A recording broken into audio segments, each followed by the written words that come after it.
कभी खाड़ी के तेल पर हमारी सांसें टिकी रहती थीं, लेकिन अब हालात ऐसे हैं कि भारत तो दूर विदेशी कंपनियों को भी अपने पत्ते बदलने पड़ रहे हैं। और अब बात भारत की नायरा एनर्जी की है, जिसने अमेरिका और यूरोप की दबंगई के बीच नया रास्ता निकाल लिया है। देखिए दोस्तों, जब देश के खिलाफ साजिश रची जाती है तो उसका जवाब सिर्फ सरकार नहीं देती, बल्कि भारत की कंपनियां भी मैदान में उतरकर दुश्मनों को जवाब देना जानती हैं। और इस बार मैदान में उतरी है न्यारा एनर्जी। अब सुनिए, असली खेल क्या है। अमेरिका ने रूस पर सैंक्शन लगाया, जिसके बाद यूरोप ने रूस से तेल खरीदने वालों को धमकाया और इन सब के बीच निशाने पर आ गई भारत की न्यारा एनर्जी, क्योंकि वह रूस से कच्चा तेल खरीद रही थी और उसे रिफाइन करके यूरोप तक भेज रही थी। क्योंकि अब सबसे बड़ी खबर आ रही है और बताया जा रहा है कि इराक से भारत में तेल आ रहा है, जिसे नायरा ने खरीदा है। और ना सिर्फ आ रहा है, बल्कि डिलीवर भी हो गया है। फिलहाल भारत की नायरा एनर्जी ने अचानक यह फैसला कैसे ले लिया और यह किस रणनीति का हिस्सा है, यह सारी जानकारी इस वीडियो में समझते हैं। लेकिन आगे बढ़ने से पहले इस वीडियो को लाइक करके चैनल को सब्सक्राइब जरूर कर लीजिए। अब सबसे पहले देखिए दोगलापन। जब अमेरिका खुद भारत को बोलता है कि रूस से तेल मत खरीदो, उसी समय अमेरिका खुद छुपकर रूस से फर्टिलाइजर ले रहा था और यूरोप भी एलएनजी ले रहा था। लेकिन जब भारत की न्यारा एनर्जी ने रूस से डिस्काउंट पर तेल खरीदा और उससे यूरोप को पेट्रोल डीजल बेचना शुरू किया, तब यूरोपियन यूनियन ने जल भुनकर बैन लगा दिया। यूरोप ने कहा कि हम अब न्यारा और रिलायंस जैसी इंडियन कंपनियों से रिफाइंड ऑयल नहीं खरीदेंगे।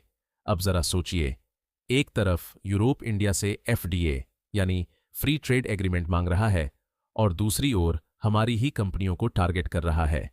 क्या यह दोस्ती है या फिर आर्थिक दबाव की चाल?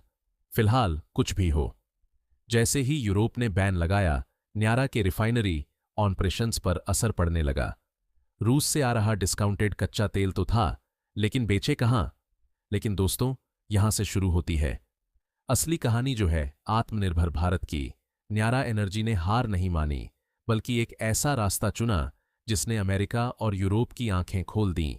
जैसे ही यूरोप का बाजार बंद हुआ, न्यारा ने इराक की तरफ रुख किया और तभी एक super tanker Iraqi crude oil लेकर भारत के गुजरात में नायारा की वादिनर रिफाइनरी में आकर खड़ा हुआ। अब समझिए इस चाल को कि रूस से तेल की सप्लाई बनी रही और अब इराक से भी सप्लाई शुरू कर दी।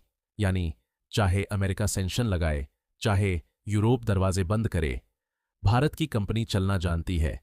अब आप पूछेंगे कि इराक को आखिरकार क्यों चुना गया, तो इसके लिए आपको बता दें कि दोस्तों, इराक कोई छोटा नाम नहीं है। इराक अभी भी भारत का बहुत बड़ा तेल सप्लायर है। 2019 में ही रिपोर्ट आई थी कि भारत की ज़रूरतों का 20% हिस्सा अकेला इराक पूरा करता है। और यही नहीं, जब अमेरिका से भारत का तेल इंपोर्ट बढ़ा था, तब भी इराक की हिस्सेदारी कमज़ोर नहीं हुई थी। आज हालात ये हैं कि भले ही इराक से आने वाला क्रूड ऑयल थोड़ा घटा है, लेकिन जब ज़रूरत पड़ी, इराक ही भारत की सबसे बड़ी ढाल बनकर खड़ा हुआ। तो अब आप पूछेंगे कि क्या यह भारत की रणनीति है? तो जवाब है बिल्कुल हाँ। आज नायारा जैसी कंपनियां भारत की विदेश नीति और रणनीतिक सोच का हिस्सा बन गई है। रूस से सस्ता तेल लेकर भारत ने रिफाइन करके यूरोप तक बेचा। अमेरिका यूरोप ने बैन लगाया तो इराक से क्रूड ऑयल मंगवाकर अपनी रिफाइनरी बचाई। और अब माइक्रोसॉफ्ट जैसी अमेरिकी कंपनी के खिलाफ कोर्ट में मुकदमा भी ठोक दिया गया है। यानी अब जवाब भारत भी देता है और कंपनी भी देती है।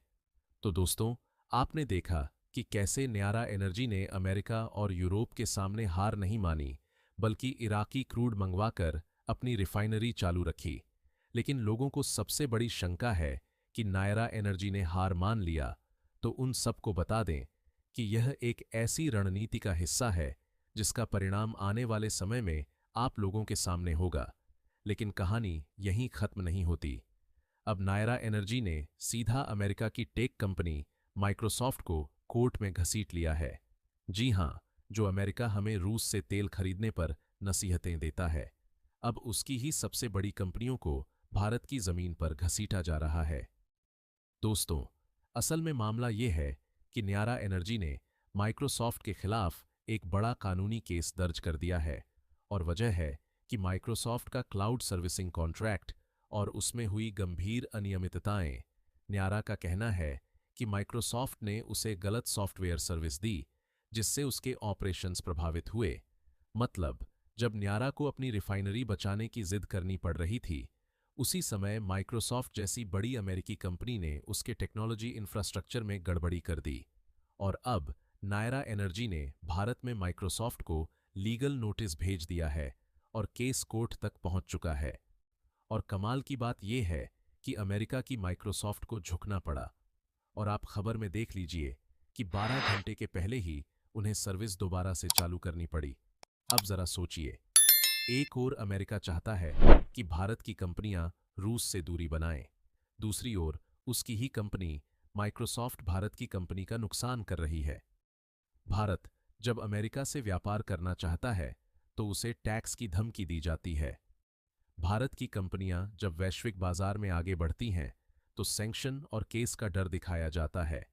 लेकिन अब जब भारत की कंपनी ही अमेरिका की कंपनी पर मुकदमा ठोक रही है तो यह दिखाता है कि अब भारत झुकता नहीं, सीधा मुकाबला करता है।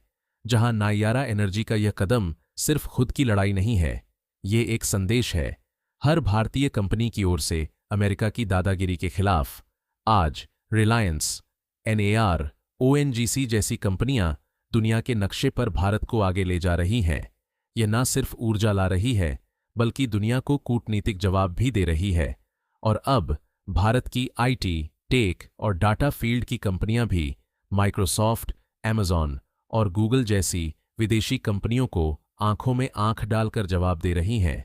तो दोस्तों, अब बात करते हैं उस तीसरे और सबसे खतरनाक मोर्चे, तेल युद्ध के उस चक्रव्यूह की जिसमें अमेरिका ने भारत को फंसाने की पूरी कोशिश की, मगर भारत ने इराक और रूस के साथ मिलकर पूरा खेल ही पलट दिया। अमेरिका का असली प्लान भारत को तेल खरीदने से रोकना और रूस को अलग थलग करना है, क्योंकि 2022 में रूस यूक्रेन युद्ध शुरू हुआ